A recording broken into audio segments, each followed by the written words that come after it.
Hello, everyone. My name is Allie Johnson, and I will be moderating today's webinar.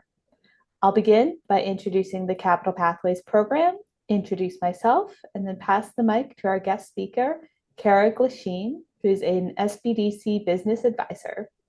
She'll introduce herself and take us through a presentation on organizing your business finances. Please feel free to ask questions using the Q&A function. We will respond to them as we go along. And for any questions that we don't get to today, do shoot us an email and we'll happily address them either through our no-cost one-on-one advising services or connect you with resources that can help. I will share a recording of this webinar and the slides as part of a follow-up email. So what is the Capital Pathways program? It is a program funded by the U.S. Treasury SSBCI initiative, sponsored by the Virginia Department of Small Business and Supplier Diversity, and hosted by the Virginia SBDC and George Mason University. I'll start with the program overview, then go through the program eligibility, and finish up with an outline of the services that we offer. Capital Pathways is a no-cost, specialized SBDC program that helps Virginia-based small businesses and nonprofits build the systems and habits needed to become capital ready. This matters because businesses that are less prepared can often self-select out of or fail their loan applications, and these early failures correlate to a lack of adequate capital. Additionally, higher cost alternatives often don't build long-term capacity. And ultimately, only about half of the loan amounts requested actually reach small businesses. So to put things in perspective, about 25% of small businesses need access to financing for growth and preserving cash flow. However, only 20 to 30% of those who apply actually get their loans approved. To help address this challenge, Capital Pathways creates a path to financial and legal readiness. Our program offers an immersive hands-on group experience paired with one-on-one support. Who's eligible, you may ask? Virginia-based very small businesses and nonprofits at any stage who face challenges accessing traditional financing. The services we provide include a guided self-assessment, legal structure validation, financial skills and tools, loan application readiness, and credit building advising. As noted, we start our process with a guided self-assessment that pinpoints your business's key gaps so we can connect you with tailored resources, either through our program or other resources that can help. Under our legal structure validation, our in-house advisors can help you through basic legal questions, and we partner with a law firm that can help with more complex topics related to business registration, trademarks, and contract and agreement reviews. We also offer a number of financial webinars on topics such as financial basics, like this one, as well as financial statement preparation and QuickBooks trainings.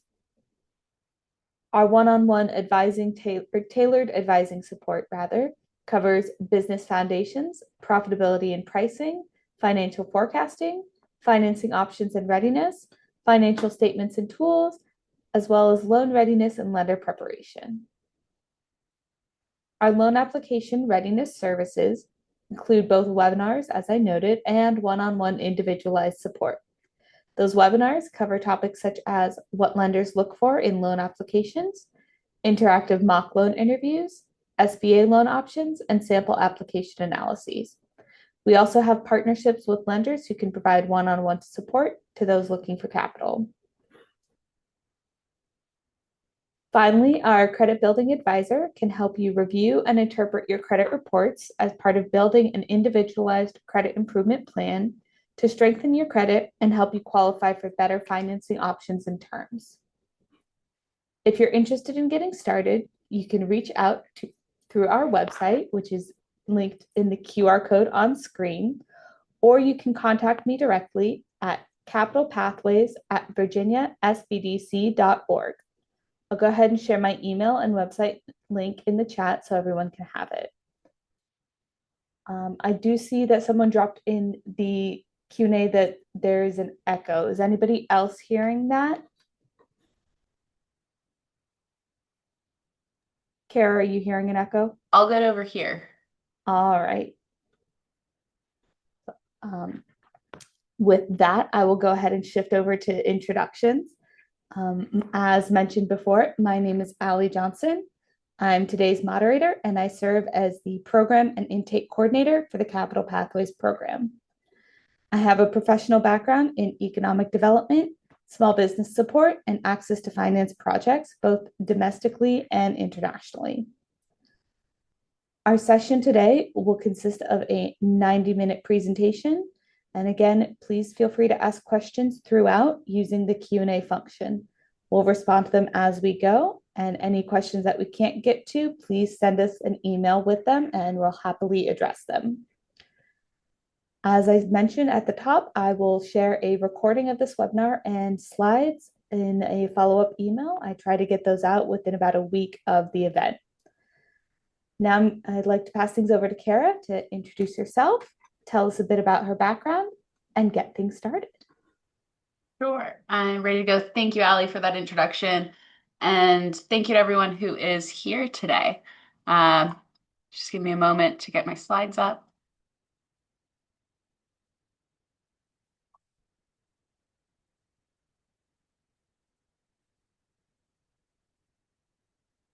Oops. Let's get fixed. Apologies. 1, 2, 3. Ooh. Skipping ahead. So hopefully you are where you think you are. This is Financial Basics. This is ideal for business owners who have already started your business, but if you are still in that startup stage or pre-startup stage, hopefully I've got some good content that can help you in planning ahead as well. As Ali shared, I am a business advisor with the Capital Region, which is based out of our Richmond office. I've been here for about 2 years, and my focus is working primarily on financial support with small businesses, everything from getting organized in the setup accounting systems, but also working a lot with folks who are in the process of applying for capital, applying for loans. Today, I don't want this to be overly technical. I really want this to be more practical tips. And my hope is that all of you leave today with some action steps that you can use no matter where you are to start implementing in your own businesses. So jumping into it, I wanted to share an example sort of business similar perhaps to some of the folks on the call today. And something we see a lot at the SBDC. People that are really successful business owners, they're great at the work part of their jobs, part of their business, but maybe they're lagging behind in some ways around the financials. So in this example, we're going to be talking a little bit today about Sarah, who is a successful Richmond cleaning service owner, great with customers, everybody loves her, great reviews, but tax time is stressful. We can't get loans. And we're sort of stuck in this place where she's not comfortable growing her business because she's afraid to hire just in case things take a turn. So we don't want to be here. We want to really focus today on how we can move from what we call reactive business management, where Sarah would be, where you're fighting fires as they come up, sort of in a scramble when it comes to taxes, missing opportunities, and under just more stress than we need. This is sort of like you're a business owner acting like a firefighter, where we want you to be proactive. We want you to operate your business more like an architect, where you're preventing problems, you're feeling prepared, and then when opportunities comes up, you're ready to take advantage of them. And overall, you feel more confident while making business decisions. So that's the goal, is to sort of move you from one side of this slide to the other, from some maybe somewhat reactive financial, maybe chaos, maybe that's a little harsh, but where you are in that scramble for information to that proactive side, where you feel comfortable, you have the information accessible and ready, and you're excited about the next steps your business can take. Now, today I've split up our overall session into these 5 sections. We have these 5 learning objectives. After each of these sections, we're going to pause for some Q&A to make sure I'm addressing questions as they come up. So as I'm speaking, if something is unclear, if you want a definition, whatever it is, feel free to pop it in the Q&A chat. We're going to tackle them throughout.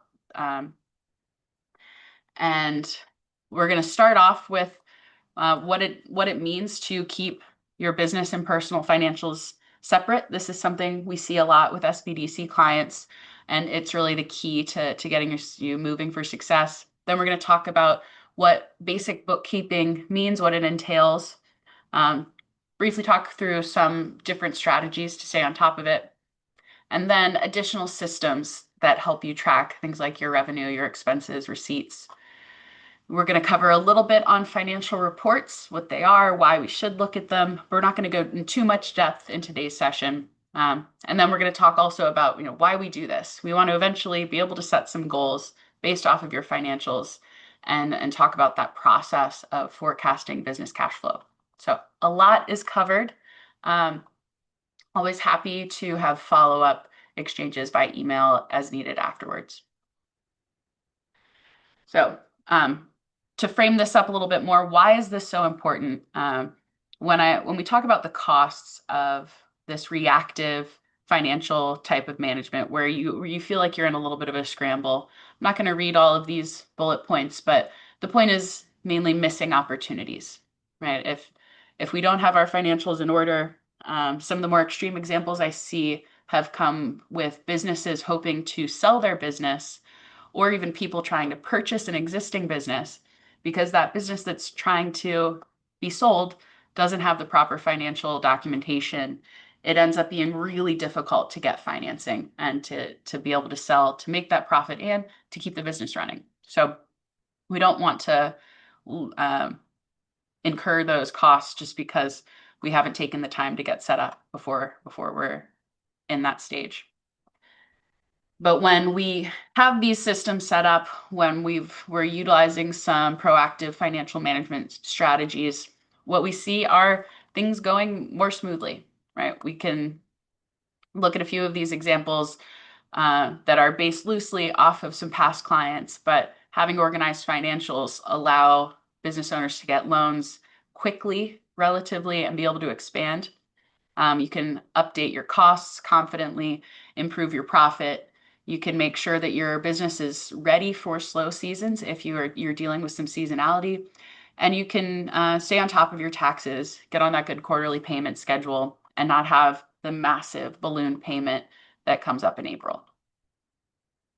So that's our background. Now moving into part one, which is how we should approach separating these personal and business finances. Everything today is split up in the same sort of framework, talking about what is reactive versus proactive for each of the sections. So when we talk about separation, reactive separation might look like you have mixed bank accounts everywhere. There's personal transactions in your business account, there's business transactions in your personal account, or maybe you're just using one account for everything. What this means is there's going to be some personal liability risk, credibility problems, tax complications. But if we start off from day one creating those separate accounts, that's going to help with our professional image, legal protection, compliance, and growth opportunities. So even going a little bit deeper into this, why this is so important. Again, it is for legal protection. When we have these mixed funds, we call this piercing the corporate veil, because your business and your personal should be separated in order to protect your personal assets. And when you violate that separation, there creates some room to put your personal assets at risk. Additionally, taxes are already complicated enough without clean records. They're harder than they need to be. And in the case that you do need to go through an audit with the IRS, having these commingled accounts can make things a little bit harder to defend. Again, some of it just comes down to professional credibility and decision clarity. So again, I say this at least once a week. to business owners that we work with through the SBDC how important it is to get this separation as clean as possible.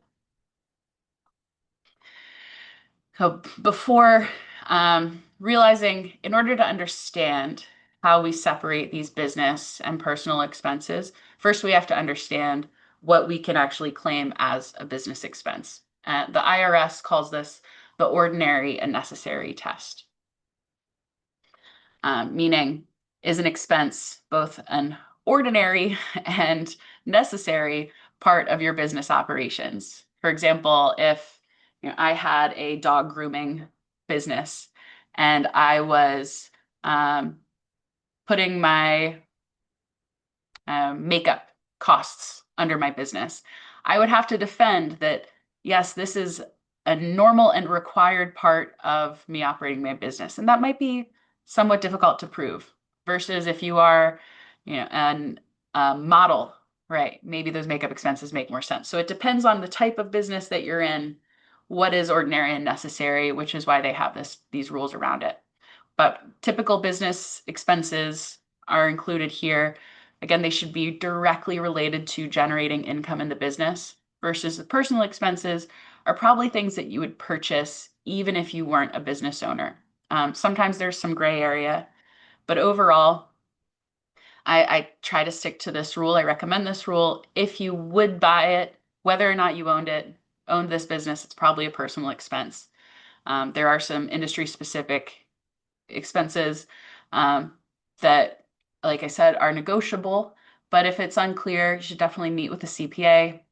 Make sure that they can help and support you making these decisions. So, when it comes to implementing having our business and financials separated, like the first step here is opening a dedicated business checking account. There's plenty of options for this, traditional banks. There's also a lot of really quality online banks that have low costs or no costs, no minimums. So depending on your needs, there's lots of different options out there.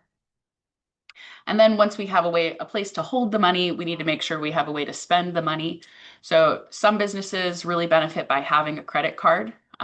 This is not required. There's other folks who prefer to not have a credit card related to their business. And in that case, a debit card can work pretty well. But again, we just need an easy way to access that money. Then we need to think about how are we accepting payment from customers and making sure that cash is flowing ideally directly into a business account and not passing through a personal. So setting up whatever that payment processing is for your business. And then thinking about how you pay yourself. Most of the businesses we talk to are LLCs who pay themselves through owner draws, meaning you're not putting yourself on a salary. So even if you're taking just draws through profits, it's helpful to do that in a regular cadence, whether that's weekly, biweekly, monthly, and in set amounts. It's a more sustainable practice, especially if you have hopes and plans to eventually be able to put yourself on salary as the business owner. And then to make sure everything is good, especially if you've had some mixed accounts before, we want to make sure that any automatic payments and subscriptions are updated. Just quickly going through some common mistakes that we see. Again, the issues here are when you're paying for personal expenses with business cards, whether that's because you forgot your personal card at home by accident or because you thought it was a legitimate business expense, but it turned out to not be. It does happen that sometimes as a business owner, you'll need to use personal funds for business reasons. What we want to make sure is that in those cases, hopefully they're rare, but you have proper documentation, keeping the receipts, if it makes sense to reimburse yourself, all of that, that can help keep things clean. And then, of course, issues related to reoccurring payments. And as discussed, keeping owner draws tidy. So when it comes to tracking owner draws, if this is done in QuickBooks, payments to yourself directly transferring cash from a business account to a personal should be categorized appropriately. If it's in QuickBooks, it would go under the equity section. If it's in a spreadsheet, keeping a simple log is helpful. And again, consistent timing. If it's not feasible now at the stage of your business, it should absolutely be something to work towards. Because again, you probably started this business to be able to earn income, and we want to get that as smooth and predictable as possible. So at this point, I'm at my first pause. I'm looking over. I think I see a couple of questions coming up in the Q&A. Yes, we do have a few questions. For going to address the second one first.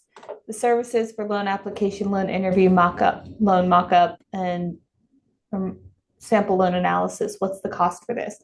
So all of the Capital Pathways services are at no cost. We are funded through a U.S. Treasury grant. So you guys, our clients, business owners such as yourselves, get to reap that benefit, and we get to help you at no cost.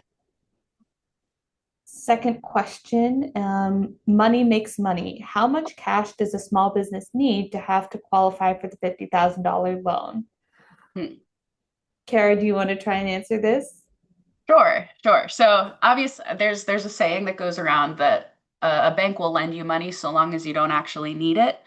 Um, and in some cases, I think that has some truth to it, right? A bank wants to make sure that if you are receiving a loan, that you have the means to pay it back. So there are some, and it depends on what bank you're working through, what lender you're working through. There are certainly lenders out there that specialize in $50,000 loans to even startup businesses. And so it's not in those cases, the standard sort of rules apply that if you say you have $50,000 in costs, you want to be able to, the business needs to be able to contribute 10% of that as owner equity injection, at least. So if you have a project you want to do, $50,000, you bring five, the lender brings 45, and you can go and do the project so long as you're approved. But so that's the only sort of cash needs. Lenders would also potentially look at collateral, right? Is the loan secured? What happens if for some reason you're unable to pay? That helps in their decision on whether or not you qualify sometimes. But they look at a lot to determine if you qualify. There's something called the 5 C's of credit, which I don't have included in our talk today, but I recommend checking. What are the 5 C's? How does a lender evaluate myself and my business? And there's a lot of different things that factor in. But I'd say getting a small business loan is tough. You need a business plan, you need financial projections, you need to feel confident that the loan makes sense for both you, the business owner, and the lender. There's a lot of predatory lenders out there that make it too easy and they get folks in trouble. So if something is too easy, I recommend a healthy dose of suspicion. I don't know if that answered. Thank you. I think it did address the larger point. Next question is, must you declare to the bank that you are using an account as a business account or sign up for a business specific account? The question asker signed up for a personal account, but only uses it for their business. They have a truly personal account at another bank. Yeah. So I don't know that I feel comfortable giving like that specific like legal tax advice there. I it is nice, it is recommended to have that business bank account associated with the EIN for your business that is all filed up. That creates the cleanest situation, especially if you're the type of business that might go on to have employees, might go on to hire an accountant or a bookkeeper that might need access to those bank accounts. That said, if you are a solopreneur, as we say, and you won't ever have additional employees, you won't ever have anybody else poking around in your books, needing access to funds, slightly lower risk on it. But nobody's going to come around and penalize you for this setup. And taking that step of creating that exclusive use is a really good first step. But happy to talk more about long-term consequences or long-term implications of that. Briefly, are there any significant differences between a product that the bank markets as a business banking account versus a personal banking account? So that's going to be really different institution to institution, and it's worth checking out on if you have a preferred bank. So, for example, I bank with a credit union locally. I looked at their business banking accounts, and this was for me to set up a small consulting business. Wasn't planning on holding a lot of cash in that account, and I found out they had some pretty high minimums. So for me, as a small business owner, didn't make sense, right, to use that particular bank because that was in that credit union, that was a difference is the personal account didn't have required bank minimums. The business account did. So Got it. we want to check that. And if you are, like I said, a solopreneur there, we want to find a bank solution that makes sense for you. If you're like a restaurant or the type of business that's going to be moving a lot of cash throughout, then those minimums can be satisfied a lot of times by transaction volume. So if there's a lot of cash taken out, put into your bank account, it can make sense there too. Another reason to choose particular bank is because you eventually want to get a credit card or a loan with them. Um, and so you're developing those business relationships sooner. So having that business account associated kind of puts you on their radar to help with additional services. Thank you. Can you explain briefly the difference between a business using a credit card versus a business line of credit? Sure. So they function about pretty similarly, right?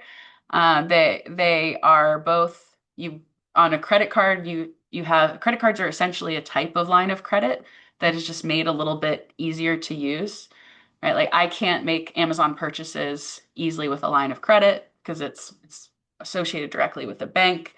But it can be drawn down. So if I have a line of credit, depends again on the institution, you can draw an amount, move that cash into your business account, and then spend it out like that. And then what you're going to be incurring is similar to a credit card, that monthly interest. It's going to be higher than if it's a loan. You want to check because the rates always vary. It depends on you, it depends on a lot of factors. But line of credits and credit cards are meant to be paid off quickly. Um, they're great for situations like if you have to purchase things before you receive payment from your customers. Both of them would be a great option to manage your business's cash flow because as soon as you get payment from your customers, you're going to go right off and pay that credit card down or that line of credit down. Credit cards are a lot of times easier to get approved. They might come with lower limits. So you could get a startup credit cards for $1,000 limit. That's great for little Amazon purchases or little supply purchases here and there. But a line of credit might be something you really need if you're in government contracting and maybe you have a lot of money you have to spend while you're waiting on government payment. So function similarly. Again, I think of credit cards as sort of a subclass of lines of credit that you can use more freely to make online purchases, in-person purchases, that lines of credit don't have that same flexibility. Thank you. Does having a business in your name increase the risk of an audit? And I'm assuming this means a tax audit. Yeah. I would assume I am not a CPA. I do not feel comfortable guessing what's going on behind the IRS's doors and audit risk. Uh, I do think that yeah, there are plenty of people who take those initial steps of filing their business, getting their business registration with the state, and then getting their EIN, and then never use that EIN, never actually go into business. I think that could eventually bring up a, a question that the IRS could request more information, more so than if you're a person with no EIN with your name. That is only a suspicion. I can't speak to it directly, but if you have outstanding EINs, it could be worth going through the process to close them down if you're not using them, and creating them only when they're necessary. Good to know. Um, you might cover this later, but how does internet costs work with a business expense for a home business? So we'll definitely get into that later. Thinking about personal sort of home-based business expenses and tracking. Alrighty. Um, I saw a request to see yes, slide request to see 12. slide 12. And so I just wanted to break this down into, okay, if you are a business owner who currently has some mixture of personal and business funds, let's go through. And and I think then the other questions I'm seeing come in about when it makes sense to go from spreadsheet to QuickBooks, some example spreadsheets, we'll absolutely get into that when we get into the bookkeeping section. Anything else I'm missing, Allie? Just one question, what are the advantages of using a debit card versus a credit card? So when debit cards, there's advantages both ways, right? Um, I think with credit cards, a lot of times I think of it as safety, right? When you put your credit card into websites, when you're using it in the world, right, you can risk somebody getting a hold of that number and fraudulent charges. On a credit card, it's a lot easier to flag those charges, get them canceled, get reimbursed, not have it impact you. So directly, once a debit card is charged, that money is out the door and it can be harder to recover any fraudulent charges. So for that reason, credit cards are nice to be able to have access. Um, I think debt and credit cards help you build your business credit, which can be a plus. However, if you know that your business isn't in a stage where you have a lot of cash coming through and you're building up business debt on credit cards and you don't have the ability to pay that down, credit cards have really high interest rates. And there's been folks that I've talked to who just don't want to go into unnecessary business debt for one reason or another. They would prefer to not have a business credit card at that time, and they would rather work with debit cards with the cash they already have before overextending themselves. So I think it's really about your own risk tolerance, which is scarier, having too much on a credit card and having to pay that high interest, or the risks associated with fraudulent charges. Thank you. I think we'll save the rest of the questions for the next section because they seem to be applicable there. Awesome. So bookkeeping. Again, always framing this in the same sort of way, reactive, moving towards proactive systems. As when we're doing some more reactive, looser bookkeeping, there's stress, errors, missed opportunities, and a lot of times we have to pay folks to fix it. For many businesses, that's good. We should bring in outside help as needed. But sometimes we want to handle it ourselves, and it can be a lot more expensive to have someone fix a mess, especially if things haven't been done properly for some time. Where versus proactive, we've our books are up to date. We're confident. We're able to take that information and use it to our advantage to make decisions. So this is getting to, I think, one of the questions is, and something that I like to cover is that bookkeeping, accounting has existed long before QuickBooks, right? We want to make sure that systems we're using are serving the purposes we need. Um, and when it comes to bookkeeping, our goal is really understanding how cash is flowing in and out of our business. Do we have a clear picture of daily, monthly, weekly revenue, whatever's relevant? Do we understand where our money's going, our expenses? And are we able to pay taxes, make decisions? If so, then we don't need to necessarily take on a more complicated system than we already have. I've seen people get QuickBooks, for example, just because they think they should have QuickBooks, but then they never use it and they're paying that monthly subscription fee to just sit there.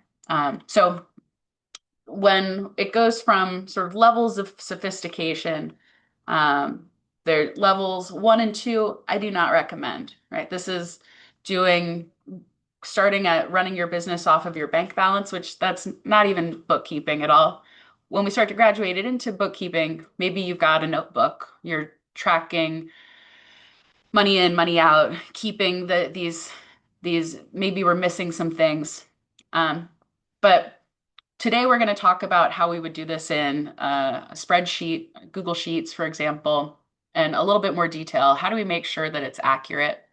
And For businesses that have a fairly low number of transactions, meaning, you know, maybe you only have 2 or 3 larger customers a month, that's a lot easier to manage in a spreadsheet than if you're, for example, a coffee shop where you could have tons of 3, 4, 5, $10 purchases throughout the day. That would be more difficult to track potentially. Um, you have a simple business model, meaning there's only a few ways that you collect and charge for revenue. Versus if you're a business that does a lot of different things, maybe you have online sales, in-person sales, whatever it might be, this is going to get messy. And ideally, you should have just a few accounts, maybe you've only one business account. Um, Once you start adding in credit cards, once you start adding in loans, this can all get really messy in a spreadsheet and can push you, can cause some mistakes to happen. And that's really when using a paid software like QuickBooks, there's alternatives out there, um, can really help you stay organized when we've got that high transaction volume, when there's that more complicated business model, and you're managing several accounts where it's not only funds moving in and out of revenue and expenses, there's also cash moving between loans and credit cards and savings and checking. QuickBooks can help keep that clean. And I also want to note that today we're seeing more and more AI tools, some of them more appropriate than others, I think, for utilizing in bookkeeping. The existing tools, such as QuickBooks, are using more AI models to help try to make things faster and easier. But I do warn people that it's often garbage in, garbage out. So if you are messy in the way you're categorizing expenses right now and miscategorizing things, then we're not training up the AI to be working appropriately. So it's even with these tools that do a really good job a lot of the times in categorizing, human oversight is so important. And you, as small business owners, this is all the more important to maintain at least some level of control in your books. So if you're new to it, that's why a simple spreadsheet, I think, is a pretty good place to start. You have to get really into the weeds, or you have to see what's going on. And then once you feel comfortable, then you can start to kind of step out of it. Think, is it time to hire a bookkeeper? Is it time to graduate to QuickBooks, whatever it might be. So if we are tracking through spreadsheet, through whatever means, these are the things we want to know. We want to know the date. When did the transaction occur? When did it move in and out? Specifically, if it's customers or vendors, sometimes it's for certain shops, we don't need every customer's name. But if you're a contractor, it is important to track your customers business by business. For vendors, again, where are you spending your money? Who is money going to? That can help also if you have like 1099 type contractors that you may have some tax responsibilities for. Um, Obviously tracking the amount, and we should be trying to categorize, what type of revenue or expense is this? We'll talk about that more. Quick description can help. And then if you have multiple ways to spend money or receive money, understanding where that cash is flowing through. So common expense, when I talk about categories, this is what I'm referring to. Some common expense categories we see a lot are costs of goods sold, for example. These are the variable costs associated with making a product, sometimes called cost of sales for service businesses. There's standard things like office supplies and equipment, marketing and advertising, travel and vehicle, etc. What I want to note here is these are all pretty broad categories. I think sometimes people get really, really in the weeds where instead of showing marketing and advertising, you might see like Facebook ads and flyers and business cards, and that's just going to create a lot of mess. Whereas what's more valuable information probably for you as a business owner is how much money are you spending on marketing and advertising. So simpler is often better, but we still need enough detail for you to be able to file your taxes again and for you to be able to make decisions. And again, owner's draw is a business expense, but it's not an operating expense. So for that reason, I recommend it being tracked separately because it's not like a tax deductible expense in the same way payroll is. We can talk about that in more detail, but as for now, just sharing that note of the benefits of tracking it separately is a good place to start. So I have a couple example spreadsheets. These are Google Sheets, just one, but it comes with a template and an actual filled out example. That's what I'll be using today, screenshots as we're going through it. In this, there are tons of templates out there. There's a lot of different kinds. There's going to be ones that are going to work better for your business or just be more comfortable for you to use. You can work with an SBDC or Capital Pathways advisor to customize one to make it easier. But I wanted to share something to show at least an example of what it could look like. And Ali has put those links in the chat for us too. So this is, and while I'm not going to go to those sheets itself, you're welcome to spend some time checking them out on your own. But I'm just going to show some screenshots. So one of the tabs is a revenue tracker. For certain types of businesses, this is all you need. We have all that critical information. We've got the date, the name of the customer, the amount. I'm giving us the option to categorize revenue into different buckets. All of this on the spreadsheet is set up on the first tab. And so in order to use this appropriately, we just take the time on the first tab of the sheet to define our revenue categories. Even if you're going to use QuickBooks, it's worth thinking about this on the front end. How do you want to view your revenue as the business owner? Again, the more information can help us make decisions, but if it's too complicated, we're not going to be able to keep up with it and it's going to cause just additional stress. So there needs to be a balance there. When it comes to tracking expenses, again, starting with defining those expense categories in a way that's relevant for your business. Certain businesses are going to spend money very differently than other types. And so, again, as long as it aligns with the tax forms that you file and helps you make decisions, then it works pretty well. And in this spreadsheet, you have the ability to customize those expense categories. Same thing in QuickBooks. If you're using QuickBooks, you have the ability to update what we call your chart of accounts. And that way keeps you tidy, keeps you organized, and can reduce some errors if you're just accepting the default. Again, we've got date, we've got vendor, we've got amount, we've got category. You can see for payment account, sometimes, again, personal funds need to happen and early, especially that LLC registration fee, you probably didn't have a business account set up. So marking that down as an early owner investment can also come in handy in the future. And again, this tab comes with a separate tracking for owner draws because it's helpful at times to have a really clean log of this is all I paid myself through my business this year. And it's easy, especially in early stage, to lose sight of the goal to pay yourself. And we want to make sure that's a priority. All of this spreadsheet too, and any good sort of tracking tools you'll find are going to have some kind of a monthly summary.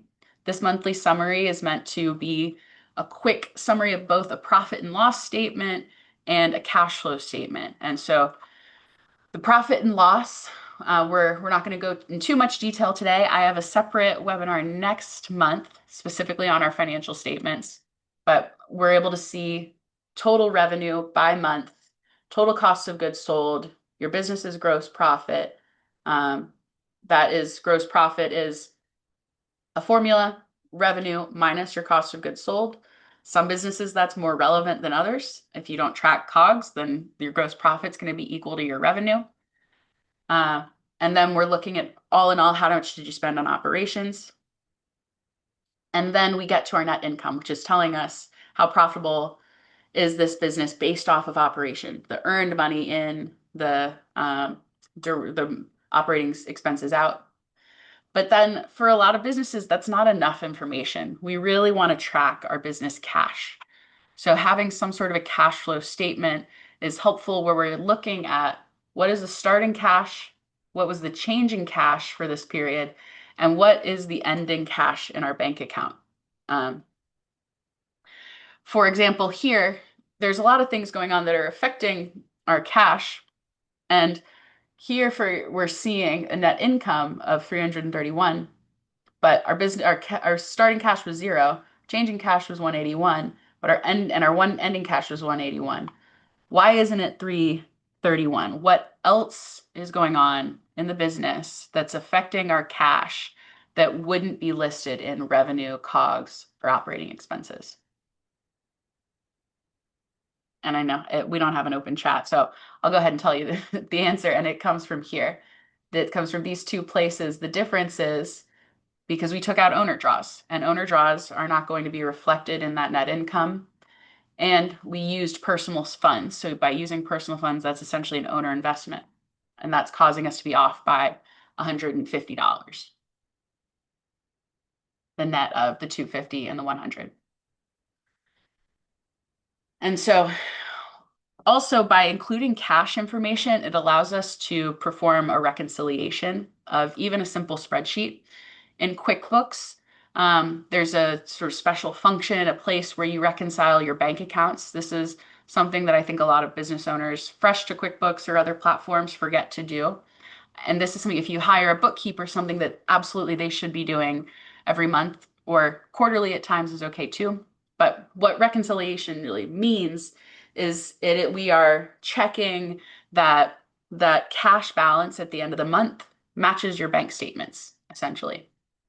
It's a process where you go through, and if for some reason your spreadsheet or your QuickBooks is showing a different number, higher or lower, then that's a great time to go in and identify, well, what's going wrong? Is there money that left my account that I didn't notice? Is there payments that I thought were going to hit my account, but they didn't? And it gives you the opportunity to correct mistakes, check what's going on, and keep on top of your books. This is how we can trust them that they're complete, as if things match. So keeps our data clean, and again, helps us make these reliable reports and confident decisions. Now, this is part one of some systems I'm recommending to implement as a business owner. So whatever our bookkeeping system is, the goal is to try to touch it at least once a week, going in, whether it's a spreadsheet or into your QuickBooks, and categorizing transactions or updating your tracker, just picking a time and sticking to it, putting that time on your calendar. I've heard people call it Money Mondays or Financial Fridays. Block off 15, 30 minutes, depending on what's going on. It's going to take more time when you're setting it up, but once you get into a good rhythm, it'll be pretty quick. And then monthly, this is where we want to make sure that those bank accounts are reconciling. We understand how our bank balance got where it says it is, and double check that we didn't miss anything. And then quarterly, we want to check our systems, right? Is the system we're using working for us, or is it time to use something more sophisticated or enlist help or just clean up the tool we're using? And really the point of this is by getting on this regular cadence and setting it up, doing a little bit at a time, it's going to be a lot less error prone and a lot easier and less stressful than having to do it, like a lot of business owners end up doing right at tax time. So that brings us to our second pause. So I'd like to hear specifically any questions around those bookkeeping, QuickBooks, spreadsheets, and then we'll go into some additional systems. Thank you. First question is, are there any suggestions that you have for prompts to creating sheets with Gemini? Or are there any personas that we should use? So yeah, I think that's a fun question. I think it's showing how much more tools are becoming available for small business owners, and I think you could even I don't have any sample prompts, but I like that you're thinking about the personas. So, someone like if you are you can tell it to be a CPA, but know that it's not really a CPA, even if you tell it is, right? You're an experienced CPA with, years of bookkeeping experience in the restaurant industry. If you're a restaurant, whatever it is, making sure we're defining the area of expertise the industry niche, um, and describing, what your goals are. Also, it's super helpful if you already know what you're looking for when you're using this. You could even take this template that I gave and upload it and say, "Hey, I like this template is useful, but I need one that does X, Y, and Z." If you're using some of the paid AI options, they have the ability to edit. It does take more data, so you know, I I think one of the most important things to remember when using these AI tools, no matter what, for our business financials, is we want to keep that human in the loop. So you or a trusted advisor are watching the content that's coming out of the AI chatbot system and confirming that there's not errors, because I have certainly seen errors, especially as we get more complicated with multiple tabs of references being mixed up. And two, that we are doing our best to not the uh, give away personal identifying information on your business. So I've seen people upload their financial statements into AI. Just keep in mind that when you do that, you lose control of your data, um, especially if you're on free subscriptions and even most standard paid subscriptions. So. Thank you. What alternatives to QuickBooks do you suggest, particularly for basic accounting? hmm. So, well, within QuickBooks, there are tiers. There's even like I don't remember what it's called. There's like a freelancer tier. That one is much simpler. I find it frustrating because you can't change the categories, but it is cheaper. And then what I see a lot of people use is called Wave. It's like waveapp.com. They have a free version, and there's it's pretty decent. It's pretty manual because they in the free version you can't connect your bank account directly to the accounting software, which means that you either need to upload the transactions from your bank manually in the form of a CSV or individually enter each transaction in and out. Uh, but depending on your business type, that may be enough.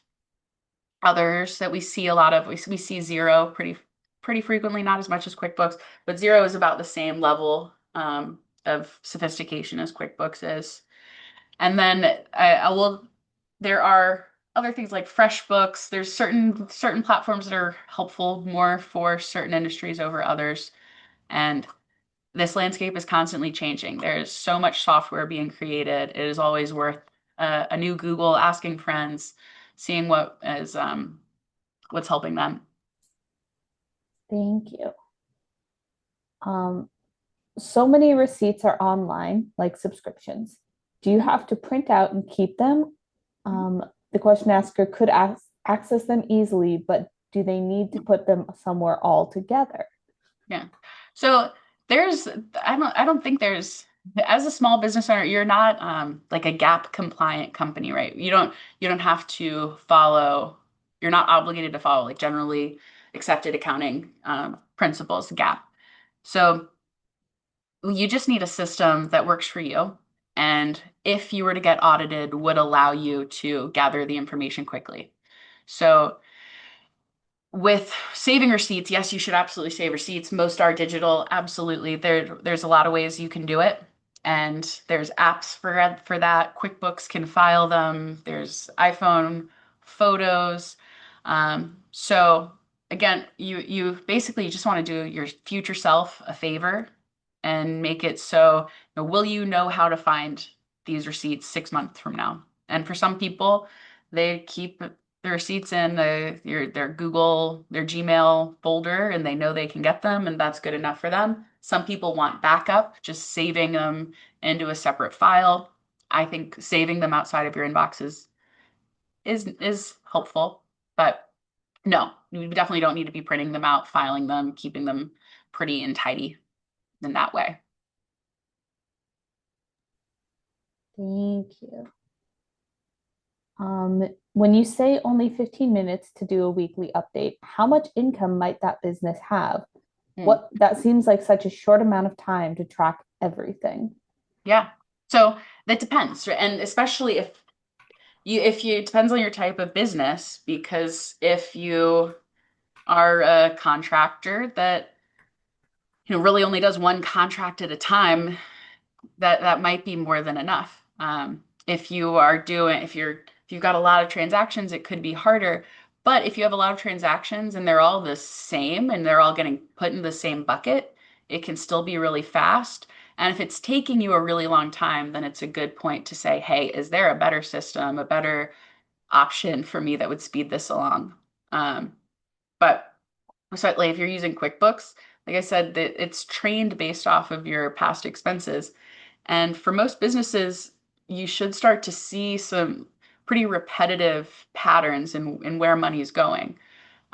So it'll auto suggest what's happening.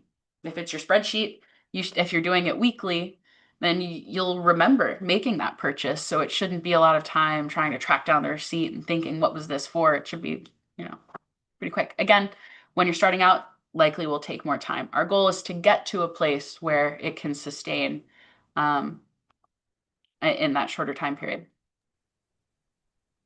Great. Touching back on the options for accounting softwares, are there any that you know of that are FedRAMP authorized? So I do not have an answer to that one. So we can look into it, um, or you can send a separate question directly, and we can spend some time.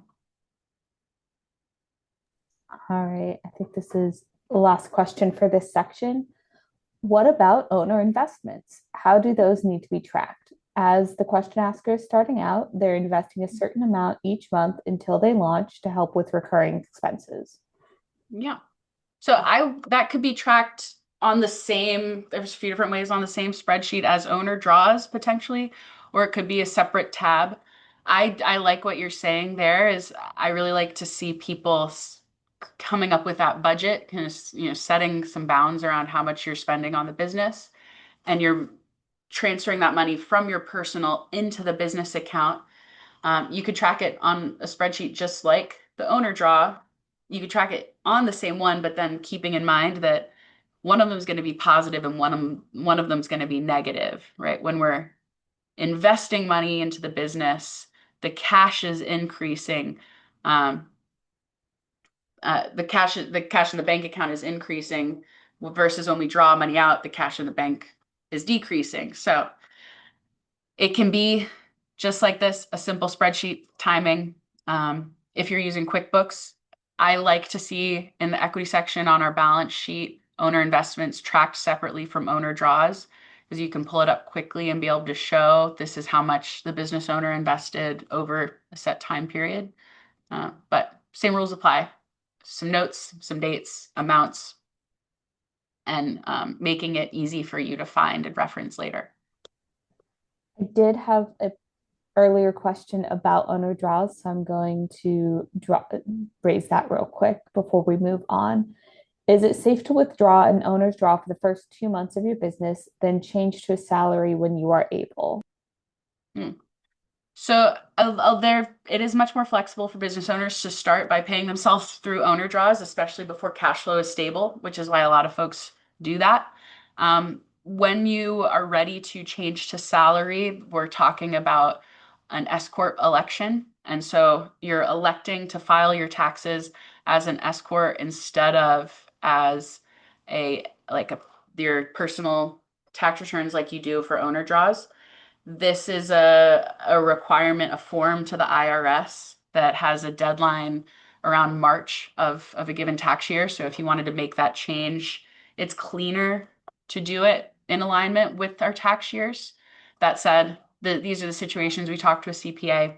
I I find it the idea more difficult to if you elect that S corp status before your business is ready. It's not something that you can just easily undo. So I really think it's better to maintain owner draws until we see that smooth out and then talking to the CPA about what that specifically looks like for your business. But Thank you. I think we're good to move on to the next section. I like this. This is an active group today. So moving in these next sections, I think this next one's a little bit shorter, but in addition to our accounting, our bookkeeping systems, there's other things we want to track potentially. And this is this is something that will be very dependent on your type of business. So when it comes to revenue tracking tools, some businesses really don't need it. For example, if you're working as an independent consultant, you send invoices to your handful of clients and they send payment back. But if you are, selling products online, there's certain products, certain tools, certain platforms, they're going to have pros and cons to where you are in the business, and it's worth evaluating. So, for example, if you sell online products, right, we can look at Etsy because product platforms like Etsy that allow that don't that collect and pay sales tax on your behalf. There's a lot of benefits for that, for example. Versus if you're using Shopify, yes, they have sales tax features, but you'll have to be a little bit more involved to check on things. Um, and for using, building your own website, accepting Square's payment, then we've got a little bit more manual work that the business is responsible for. So understanding these different products, these different platforms, what are their costs? What are the benefits that they come with? And what's the right one for where you are right now is a whole topic of conversation that I think is very individual for each of your businesses. For restaurant and food, there's a different suite of tools. Some are more common than others. They're going to come at different costs. They're going to have different advantages. Take some time to get to know those platforms and see what they come with because there's a lot of overlap in these. Um, for certain things for service businesses, maybe we need an appointment booker that allows our customers to pay through that. That's going to be really important. For contractors, you might need things that take quotes and get estimates. And wherever it is, thinking about what business am I in? What are my needs as the business owner to collect payments? What are the needs of my customers to be able to give me payments? And let's find a good solution for that. And a disclaimer is that this is always changing. We see businesses kind of come and go, especially in the age of technology that we're in. Um, so we want to make sure we're always staying up to date, double checking. Now, when it comes to expense and receipt tracking, this related to the question from earlier, so I don't want to get into it so easily. But again, it is about audit proofing your business. You just want to make it as easy as possible for your future self to be able to access this information if it's required. So it can be the key things to have are making sure we have immediate capture.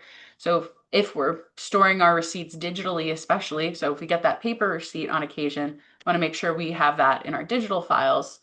Um, that is usually helpful for businesses. There's apps to do that. We want to make sure that it's organized in a way that we can find it. Again, we can use a simple folder structure, use an app. We can use more sophisticated tools that integrate with our accounting system. And we want to make sure too, it can be helpful just to jot down a little note so we remember later why was this uh, why was this a business receipt, right? It can get confusing if it's just a restaurant receipt from a lunch. Taking that time to say this was a client meeting, this was a client meal, whatever it is, can just save you headache. Then there's the specialty tracking situations. So see, these are common for micro businesses, and this relates to some of the questions around business expenses, home internet, etc. Some of the things that typically folks want to track are if you're using your personal vehicle, your options are to track mileage or to track your actual vehicle expense and then figure out the percentage utilization from your business versus personal. Uh, but we can't be tracking both. So for example, if you can track, you can't claim both. If you're using your business card to pay for your gas going to trips, but then you plan on taking the mileage later, what that means is, you won't be able to double dip and both deduct the gas and the mileage from your taxes, if that makes sense. So, for a lot of folks, mileage is simpler. It does require being able to track how far you traveled. Basically, take that year's mileage rate and multiply it by how far you traveled for business, and that can include a lot of business travel reasons. It's not from your home to your office, but it can be to the store, to a client's, to a meeting, to a conference, etc. Some businesses may need to track cash transactions. Keeping a daily cash log can help. For home office expenses, this works pretty similarly to mileage tracking. Again, these are great areas to talk to CPAs about, but there's two ways to go about it. Either we track all of your home expenses, your mortgage, your rent, your utilities, your insurance, your internet, whatever, and then you try to use a system that estimates the percentage that your home is used for, the percentage of your home used exclusively for business, um, which is typically based off of square footage. And then there's the simpler way where you just use $5 per square foot, or this was up to date as of last year for taxes. Keep in mind, taxes can change.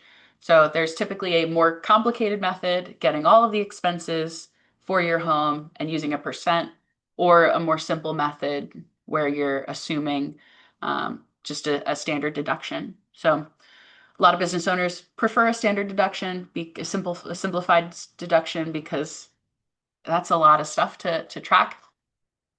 Um, Again, for anything that is mixed use items, technically, if you're using something both for personal and for business, the goal is to calculate the total percentage of the time that it's used for your business and track those costs. So if we always, again, we're in that mindset of how would I prove this to the IRS if they were to ask? Now, client reimbursements, those maybe you're the type of business that needs to occasionally cover costs for clients like law offices do.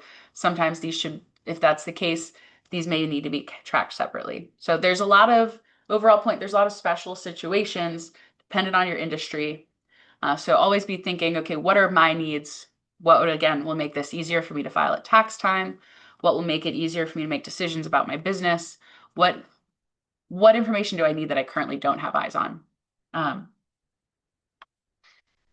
Now, updating these systems, what this looks like for us is, again, the same sort of thing, scheduling that time that we're reviewing our expense, but now we want to add a little bit more to that 15 minutes. Maybe now it needs to be 30 minutes, where we're also logging into any of our revenue tracking tools. Like if we're a restaurant, let's use that time to log into our our Toast application, whatever it is. We want to check that our receipt filings are up to date. We want to update any specialized trackers and just keep that on a good weekly cadence. Monthly steps for now are the same: reconcile, double check, and review our processes on that quarterly basis. Okay, so that was for systems. I don't know if we have any specific questions here. I see one coming in. Yes. So, touching back on the earlier discussion about owner draws, confirming if you are approved by the IRS as an S corp, then you cannot take owner draws. Is that correct? So, sort of. You can take owner distributions. And the benefit is owner distributions aren't taxed in the same way. So ideally, if you are an S corp, you should be showing that you're taking that salary, and then if your business is generating enough profit to you to still pay yourself additional, then you can take those distributions on top of your salary. I again, not giving tax advice. I have heard situations where folks make that S corp election before their business can really afford it. They end up taking draws when they really should be taking a salary. Where that can end up is the IRS could audit and say, hey, you owe us some more taxes plus some fines. So ideally, we want to keep it clean and use it how it's intended. Thank you. Can you talk more about marketplace facilitators and the rise of online sales like Poshmark? Question asker has a ton of transactions and inventory, so they're always curious about anything new to help track it. Hmm. So this I think I would need some time to dive into, probably more on a one-on-one. This is if you have a lot of these different sales channels, such as Poshmark, etc. We want to make that's what like a QuickBooks is typically used for, is we can, a lot of these accounting softwares can be directly connected to these online platforms. And so then it's, just automatically getting tracked by your QuickBooks, again, with you giving it some oversight. There's also people building systems to help address this. I wouldn't know what is most up to date in this industry, but it would be something that if you're stuck on, I think an advisor could absolutely, work with you one-on-one. Thank you. Is the simplified $5 per square foot home office expense?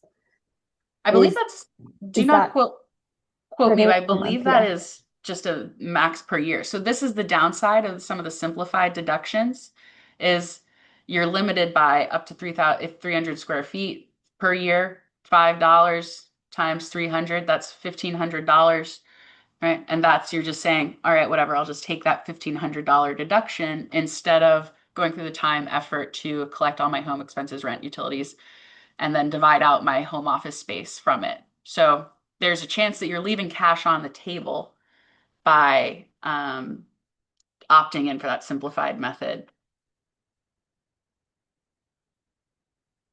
Cool. So I know we've already had to lose some people today, but we're going to keep rolling through. Um, Learning objective number 4 is what some of these reports can show us. So we mentioned some of these financial statements already: profit and loss statement, income statement, balance sheet, etc. These may be new terms depending on where you are in your business journey. So we just want to go over at a high level. Again, more details coming next month if you're interested in really getting into our financial statements. But basically, our business is like our car, has these gauges, and these gauges are our financial statements. Our car tells us, the speedometer tells us how fast we're going. Your profit and loss statement tells us how much money am I making or losing. The fuel tank, I'd say this is like our cash flow information.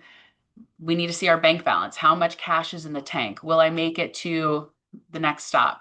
Um, when when we are able to look at these statements and analyze the trends, this can give us some additional indicators of our overall health, profitability, or let you know if things are not going well and we need to make some changes.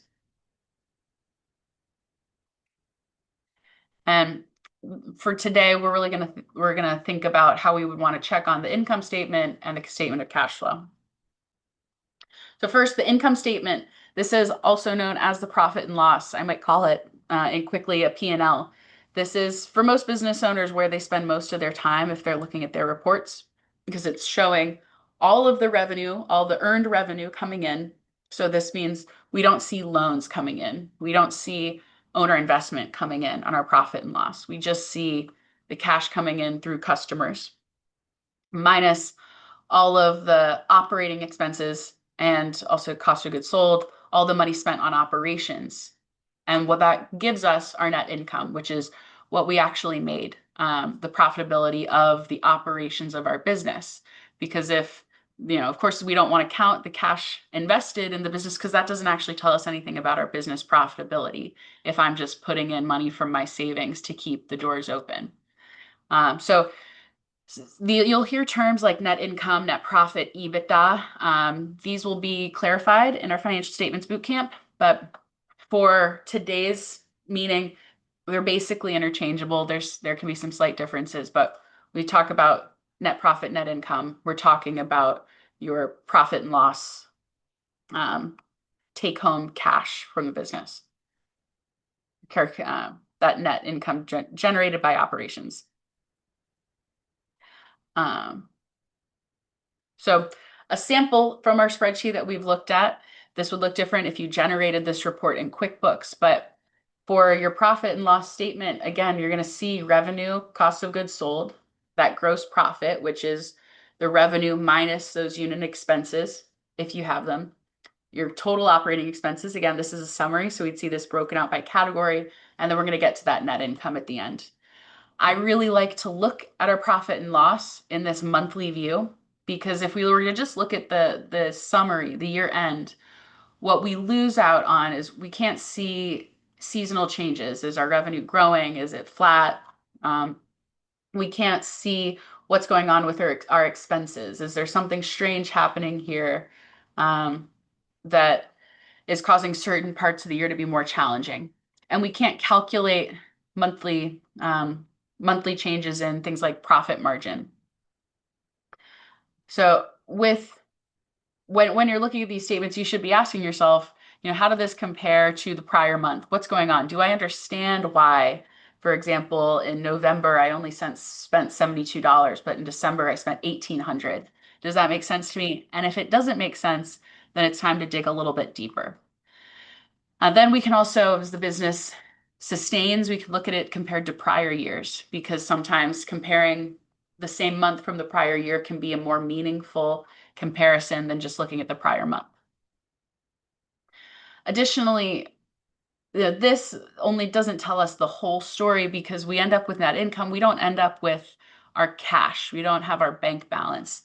So to get our bank balance, that's where we need to look at our cash flow or statement of cash flow.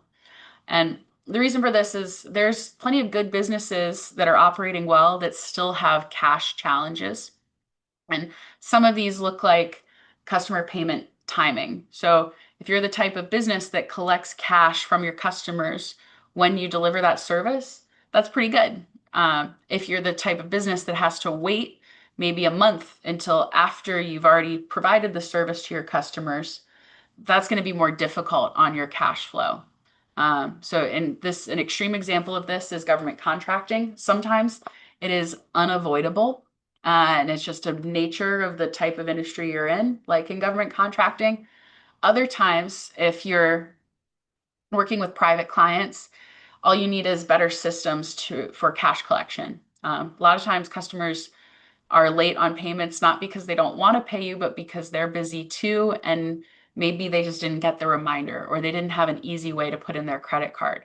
So what can we do to tighten how quickly it takes from you to provide your product or service to receiving that cash? Other cash flow challenges are owner draws. If we're taking these irregular payments, um, it can just be more more difficult to, or if you're taking these regular payments, for example, you're like clearing out your whole bank account. You're like, wow, there's $20,000 in the account, but our next month is a slow month. Then you're going to end up having to put cash back in as an owner investment. So making sure we're thinking about what's happening, not just this month, but in coming months, so that the amount that you're taking can continue to sustain operations. Then if you're using credit cards, this is another downside of credit cards, is it can kind of obscure what's going on in terms of your real-time expense usage. Because when you put something on your credit card, that cash doesn't come out of your bank account today. It comes out probably when you pay off your credit card.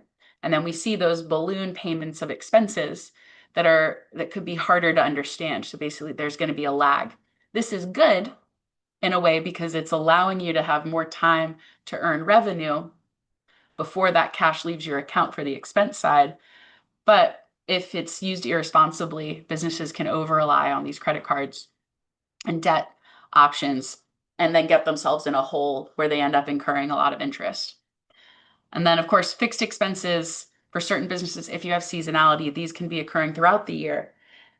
And even if business slows, or if you take a vacation, we need to understand what those standard fixed expenses are in your business so that we are able to keep cash reserves accordingly. So now part 3 of this same process, things we can do weekly, monthly, quarterly. Now that we've talked a little bit about some of the financial statements, is just adding that in as a monthly check. If we're staying on top of our bookkeeping, taking that first step of just knowing where to pull, where to access these statements, knowing what to look for, can help us get in a much better position. Whew. Okay. Pause for questions. It looks like we might be. Do we have any? We don't have any new questions coming in, but I did have one earlier that was, how does one, or do you offer one-on-one advising? Yeah. And just wanted to share that Capital Pathways does do this one-on-one advising through our program. I can drop those links in the chat for everyone to have. But how would someone reach out to you, Kara? And so after this, and I think, do you send a follow-up email after this, correct, Allie? Yes. Yeah. And so you can respond to that email, and Allie will make sure that I get any of those questions if we want to chat more. This is recorded, so I'd rather not post my email right now, but Fair. after the talk. Fair. So not seeing any more questions coming in at this stage, so I think we can continue on to the next section. Good. So this is our last objective. We are running 10 minutes left. We've got it. So after we've gone through all these processes, we've separated our financial systems. We've got our business account up and running. We have clear ways to collect cash from customers, to spend money in our expenses. We know where to look to check on our business through our financial statements. Now we have all of the groundwork, so we can start to think about setting goals and forecasting cash flow. So it takes a lot to get here. We'll frequently see folks come through the SBDC and they want to jump to this step, but they haven't done steps 1 through 4. So super important to focus on building up to this level, but this is where we're trying to go. When we don't have the systems in place and we're in a reactive position, a lot of our goal setting looks like wishful thinking. We don't have concrete goals. We're taking some guesses. We're flying blind. Once we have that specific data, we understand our business finances, where the money's coming from, where it's going to, you're able to set more specific targets based on your data. This is evidence-based planning. This is measurable milestones. And this allows you to course correct when things start to go a little bit off from maybe what your goals were. And, we don't typically, we recommend if you're thinking about setting goals, we want to start with the things we have most control over. So if you're just starting out on trying to grow your business, one thing you can control is in theory are the number of customers you can find. So if we start by how do we grow our revenue? How do we find more customers? And how do I use historical performance of my business or industry data to come up with what is reasonable for my industry? That can be a great first step. Once we feel like we're sort of working towards some revenue goals, we can double check, where our costs have been coming, our costs have been going, our expenses have been going, and look at our expense management. Maybe that's where we set those budgets. Once we're thinking about our revenue and our expenses, then how can we make some tweaks maybe to our pricing that can improve our profitability? And once we've got all of that, now we can start thinking about how much money do I need as an emergency fund for the business? And ideally, a business should have at least 3 to 6 months of operating expenses in the bank account in case of emergency. Now, after all of that, we can think about how do we grow? When can we afford to expand? We talk a lot about getting loans, but not all businesses need loans. And I think that's worth talking about. The cheapest funding you can get is from yourself or from your customers, even better. So maybe instead of having to apply for a loan, maybe it's just smart planning and taking, a year or two to build those reserves enough to make that next step. So that's the same time. When it's appropriate, we want to make sure you're prepared to seek capital if necessary.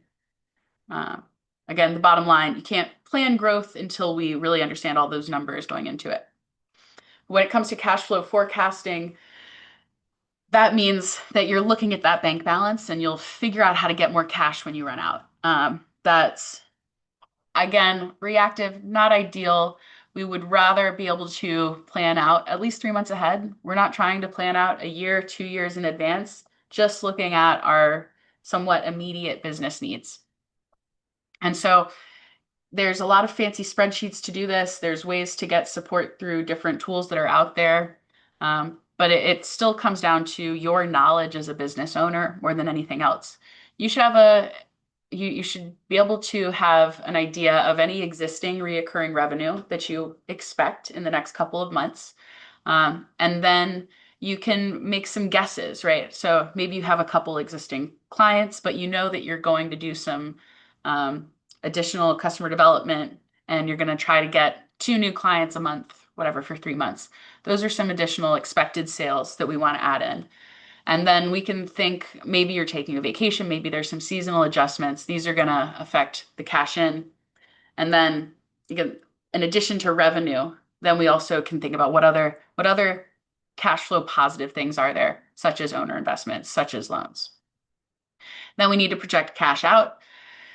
And that is, our operating expenses, our cost of goods sold, things like that, but also the expected non-operating expenses. So what do you need from owner draws? What do you need to make from loan payments? Then cash flow forecasting is as simple as taking your starting cash, adding in the cash in, taking the cash out, and getting to your ending cash. Now, in the spreadsheet shared earlier is a way to do this. In the budget tab, I recommend using the formula function to try to think about linking it to customers, but we want to keep it simple. Looking forward, in this example, we're looking at January. So in the first month, it's okay that your known income is 0. Your expected sales are 0. There's no seasonal adjustment here, but you plan on putting in 500. That's going to impact our starting cash by 500. And then we know that we can set our operating budget and by thinking about what are the owner draws, what are the expected operating costs. And maybe you don't want to take owner draw that first month, so the cash out is 340, and then that's going to get us to our end cash. This is an overly simplified example, but that's really all we're asking you to do. Think about all the sources of cash in, all the sources of cash out. Do I think I can come up with a reasonable guess at what my bank balance will be the end of this month, next month, and the third month from now? Once we do this more and more, we're going to get better at it. We're going to catch unexpected expenses in our business. It's connected to setting our goals. Maybe we missed our sales target. We get the opportunity then to figure out why. Is it because I didn't do enough outreach? Is it because I experienced customers leaving? We call this churn. So the more we know, the more we can make decisions. Another thing I want to bring up is there is seasonality in most businesses, and there are some that are very industry specific, but there are some that are just having to do with your availability, especially if you are a solopreneur in this alone. If you're not actively performing business duties, customers might not be paying. And so for you, a good thing to do is figure out what is the seasonality in your business. If you have the access to it, you can look back at the last 12 months and see where those high months, those low months were, and now use that information as a planning tool going forward. So when it comes to a growth planning framework, this is what we're trying to do. Depends on the level, what we already have. So typically we recommend making this using the financial data you have to make these growth decisions. A great first place to start is seeing if we have a way to get some cash reserves. And if we don't have cash reserves, let's focus on that first. Because even if we're going for a loan, as we discussed, loans require a little bit of owner equity injection. That can come from business operations. So we want some extra cash. We want to check, are we actually profitable? If we're not profitable, what's going on? Are we not charging enough? Are our expenses too high? Do we see our business growing or at least staying flat? If not, then we need to focus on some marketing efforts, especially low cost or free efforts. If we have debt, is that debt currently hurting us and our business with a lot of interest? In that case, we need to pay down or consolidate some loans.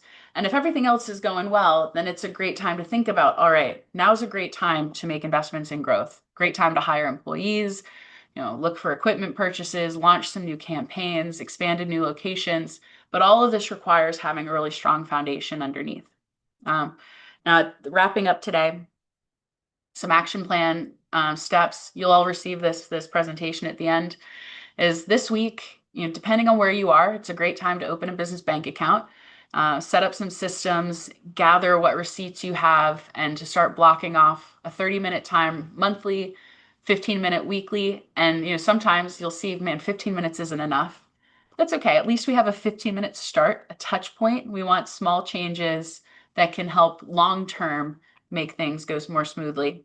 And then, going back to those steps shared before, what you can do weekly, monthly, quarterly, and not forgetting to check in with SBDC or Capital Pathways advisors when you need help. But this is where we want to see after 6 months, because again, these changes don't happen overnight. Going back to Sarah from the beginning of our conversation, Sarah, who didn't have that proactive financial management, figured out ways to gain these new tactics, really. And what the changes she could see from that are improved stress levels at tax time, being able to get access to loans, being able to hire employees, building up funds, taking a salary herself, and being able to make more decisions. So encouraging you, and I'm rushing through this because I know we're at time, that any actions you can take this week are helping you get towards that vision. Keep in mind, as the Capital Pathways has some great webinars coming up. This is a quick screenshot. July 22nd, I'm coming back to look at financial statements. So if you're excited about learning more about balance sheets, I will see you there. And now I'm happy to stay an extra 5 minutes if there's some questions I get to, but I understand if folks have to run. Thank you, Kara. We do have 2 more questions in the queue so far. Folks, please do, if you have any outstanding questions, drop them in. We do have a few minutes to get to them. So as a small startup business, the question asker wants to sell their business at some point in the future, maybe 2 to 5 years. What are the documents that they need to begin creating now and have on hand to give them the best chance for a successful sale? Awesome. I love that question. And I have a recorded webinar that is specific to prepping your business for an eventual acquisition. So I would want to share that as a more complete. But keeping in mind really what you want to be able to provide are up-to-date, clean financial statements that show profitability and show that there's a reason why somebody would want to buy it. And when they buy it, that they could get financing so that they would have the cash to also pay back the bank on the loan. So that is number one. There's a whole suite of things you can do, documenting processes, getting really good SOPs in place. But I'm happy to share that full, it's in a whole other hour-long webinar on that topic. Thank you. All right, next question is, do you coach on marketing? And I just want to add that that is one area that Capital Pathways does not offer. So Kara, how can our folks get coaching on marketing? So our regional offices, SBDCs, are great places to reach out. And also as an SBDC advisor, we are happy to work in tangent with Capital Pathways folks. So in our center in Richmond, I have another advisor that I work with. She is a marketing expert. She takes people, does marketing plans, great resources across the state, depending on where you are. Keep in mind, regional offices are tied to your location. So if you're in the greater Richmond region, I'd introduce you to our team member, Jordan. So. And as I noted, while Capital Pathways doesn't do marketing advising, if you reach out to me and say, this is what I'm looking for, I can help connect you with your regional office and make sure you get that support. We had a question come in saying, this is an incredible webinar. Thank you. So thank you again, Kara. Can we review the recording for getting set up? As I said at the top of our session, I will be sending out the recording of this webinar and the slides, as well as the links to the 2 templates that Kara shared in a follow-up email. So keep an eye out. On a similar note, Kara, is there a link that people can have to that prepping for an acquisition webinar that you have?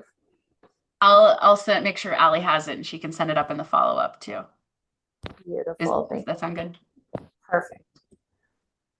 Alrighty, with that, I see that we have no more questions in the queue, so I think we will close out our time together there. Thank you everyone who stuck with us this long, and for those who will watch the recording, thank you for joining us. Understand that it was a long session and a lot of information. Kara, thank you so much as always for a great presentation. It's being echoed by the folks in our Q&A chat. So thank you guys for being for submitting such great questions. Kara, Absolutely. look forward to seeing you in the next session in July. Thank you so much. And hope to hear from folks. We're all here to help. All righty. Take care, everyone.